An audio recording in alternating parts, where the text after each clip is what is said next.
ആഭ്യന്തരമന്ത്രിയോട് വ്യക്തിപരമായ എന്തെങ്കിലും വൈരാഗ്യമുണ്ടെങ്കിൽ അത് തീർക്കേണ്ടത് റോഡിലല്ല.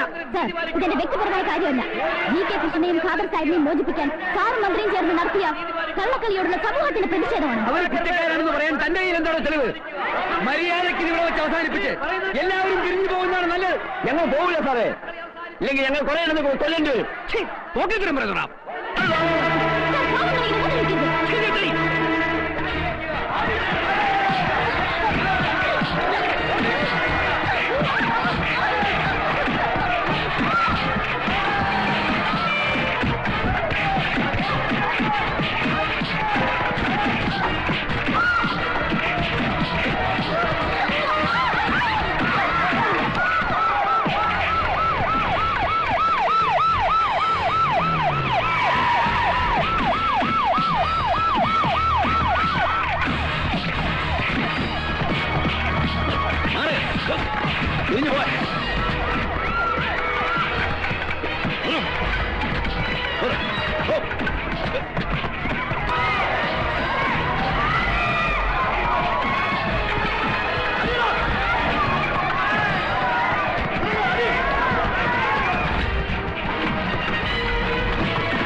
മറ്റത് വായിച്ചിട്ടുണ്ടാവും.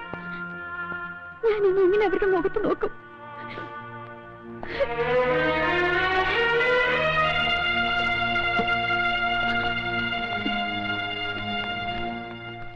കൂട്ടുകാരികളോട് പറയാനും ചിരിക്കാനും ചിലപ്പോൾ ഞാനൊരു കഥാപാത്രമായിട്ടുണ്ടാവും അല്ലേ? മറ്റാരെങ്കിലും ആയിരുന്നെങ്കിൽ കലാലയത്തിന്റെ 4 ചുവരുകൾക്കുള്ളിൽ ഒതുങ്ങിയനെ. മുംതാസിന് അറിയാമല്ലോ, നാട് ഭരിക്കുന്ന മന്ത്രിയുടെ സഹോദരിയാണ്. ശ്രദ്ധിക്കാൻ പലരും ഉണ്ടാവും. ഇങ്ങനെയൊക്കെ സംഭവിക്കാൻ ഞാനൊരു നിമിത്തമായെങ്കിൽ sorry.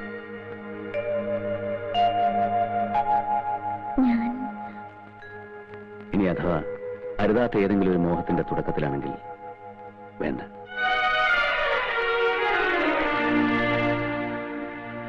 Wish you speedy recovery. ശരി, അതെ.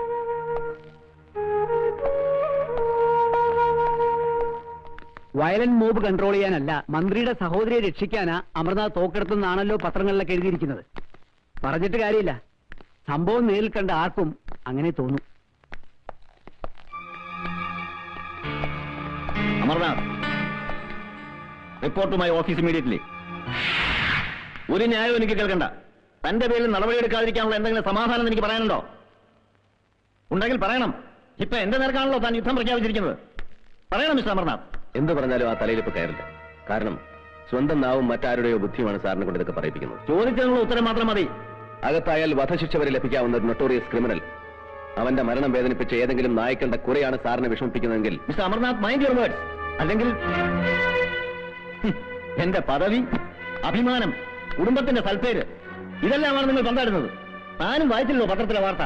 എന്റെ സഹോദരി, എന്റെ ചങ്കാവള്, അവളെ കുറിച്ച് നിങ്ങൾക്ക് നോവും. കാരണം സ്നേഹത്തിന് പുതിയ വ്യാഖ്യാനങ്ങൾ കണ്ടുപിടിച്ച മഹാനാണല്ലോ നിങ്ങൾ. അല്ലായിരുന്നെങ്കിൽ നിങ്ങളെ മനസ്സാവരിച്ച അശ്വതി എന്ന പാവം പെൺകുട്ടിയുടെ മോഹങ്ങളും സ്വപ്നങ്ങളും ഇങ്ങനെ മരവിച്ച് കിടക്കില്ലായിരുന്നു. അധികാരം വെട്ടിപ്പിടിക്കാനുള്ള പടയോട്ടത്തിനിടയ്ക്ക് നിങ്ങൾ ചവിട്ടിത്താഴ്ത്തിയ ആ പാവം പെണ്ണിന്റെ കണ്ണീരിന്റെ വില നിങ്ങൾക്ക് മനസ്സിലാവില്ല. ഇനി നാളെ ഒരുപക്ഷെ നിങ്ങളുടെ പ്രവർത്തനങ്ങൾക്ക് അവളൊരു തടസ്സമായി നിന്നാൽ അതുകൊണ്ട് തന്നെ അവളുടെ കഴുത്ത് തിരിച്ച് കൊല്ലാനും നിങ്ങൾ മടിക്കില്ല. ബിക്കോസ് യു ആർ എ ഫാനാറ്റിക്, ഒരു വർഗീയവാദി.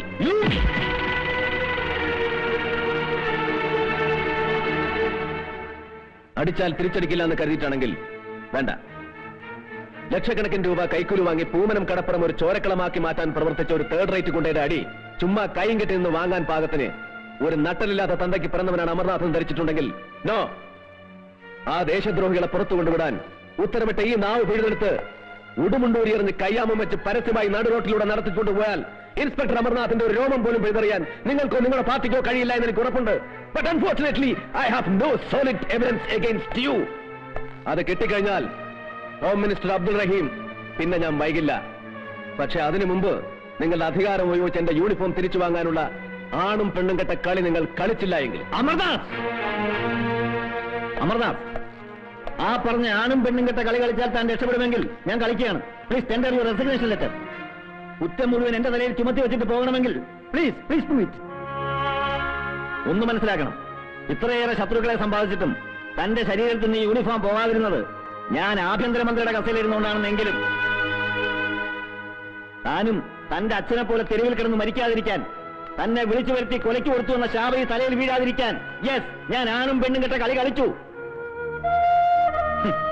അധികാരം വെട്ടിപ്പിടിക്കാനുള്ള പടയോട്ടത്തിൽ ചവിട്ടിത്തള്ളി ഒരു പെണ്ണിന്റെ കണ്ണീരിന്റെ വില എനിക്കറിയില്ല താൻ പറഞ്ഞില്ലേ?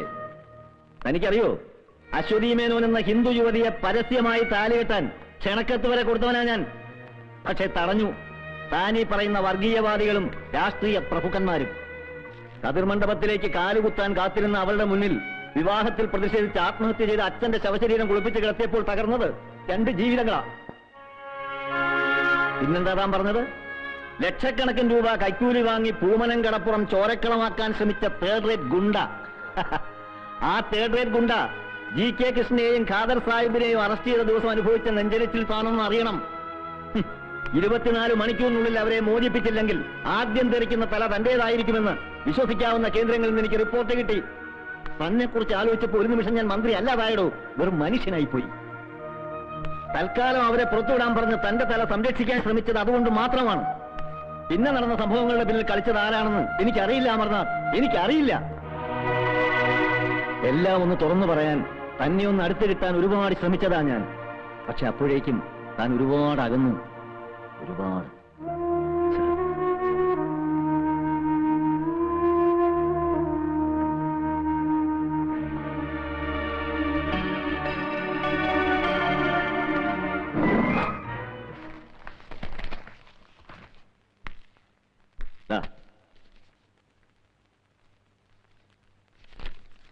നോക്ക്, വിദേശ ശക്തികളുടെ സഹായത്തോടെ മതമൗലികവാദികളും ഭീകരപ്രവർത്തകരും ഇവിടെ നടത്തുന്ന പ്രവർത്തനങ്ങളെക്കുറിച്ച് ഇന്റലിജൻസ് ബ്യൂറോയും റോയും ഗവൺമെന്റിന് സമർപ്പിച്ച റിപ്പോർട്ടിന്റെ കോപ്പിയാണത്. ജീർണിച്ച രാഷ്ട്രീയ മത്സരം ഈ ഫയലുകൾ തുറന്നു നോക്കാൻ പോലും എന്നെ അനുവദിച്ചില്ല. ആസാമും പഞ്ചാബും കാശ്മീരും മാത്രമല്ല, ഈ സംസ്ഥാനവും തകർത്ത് കളയാനുള്ള ആയുധങ്ങളും അക്രമിപ്പടയും നമ്മുടെ തീരപ്രദേശം വഴി കടന്നു വരുന്നുണ്ടെന്നാണ് സൂചന. അതൊക്കെ കണ്ടുപിടിക്കാനും നടപടിയെടുക്കാനും കേവലം ഒരു സർക്കിൾ ഇൻസ്പെക്ടറായ തനിക്കോ ഒരു മന്ത്രിയായ എനിക്കോ അത്ര എളുപ്പമാണോ അമർനാഥ്? ജയിക്കുമെന്ന് ഉറപ്പില്ലാത്ത ഒരു കളിക്ക് തന്നെ ഞാൻ... സോറി സാർ.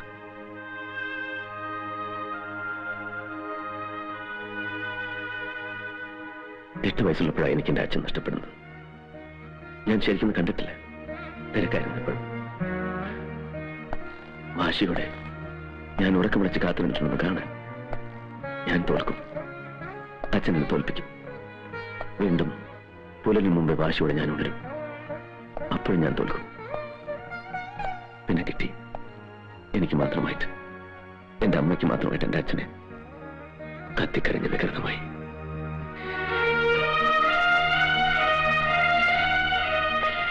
എന്റെ അമ്മ ഇപ്പോഴും പറയും, ഞാൻ ഉറങ്ങിക്കിടക്കുമ്പോ എന്റെ അച്ഛൻ എന്റെ നെറ്റിയിൽ ഒരുപാട് ഉമ്മ തന്നിട്ടുണ്ട്. പിന്നെ കാത്തിരിക്കാൻ ആരുമില്ലാതായപ്പോ അമ്മയ്ക്ക് പറയാൻ ഒരുപാട് കഥകളുണ്ടായിരുന്നു. ആ കഥകൾ കേട്ട് ഞാൻ കോരിത്തരിച്ചിട്ടുണ്ട്. അപ്പോഴൊക്കെ എനിക്ക് തോന്നും, ആ അച്ഛനെ പോലെ പൊരുതാൻ, ആ അച്ഛനെ പോലെ മരിക്കാൻ. അമർന്ന ആ അച്ഛനെ പോലെ മരിക്കാൻ എന്നെ അനുവദിക്കണം. പ്ലീസ്. എനിക്ക് തെറ്റിയിടും. തന്നെ തോൽപ്പിക്കാൻ ആർക്കുമാവില്ല. ആത്മവിശ്വാസത്തോടെയാ തനിക്ക് ഞാൻ ഈ ഫയലുകൾ തന്നത്. ഇത് വെച്ച് തനിക്ക് എവിടെ കയറിയും പരിശോധിക്കാം, എന്ത് നടപടിയും സ്വീകരിക്കാം. ഹോം മിനിസ്റ്റർ അബ്ദുൾ റഹീമായി പറയുന്നത് ആരും തന്നെ തടയില്ല. Carry on.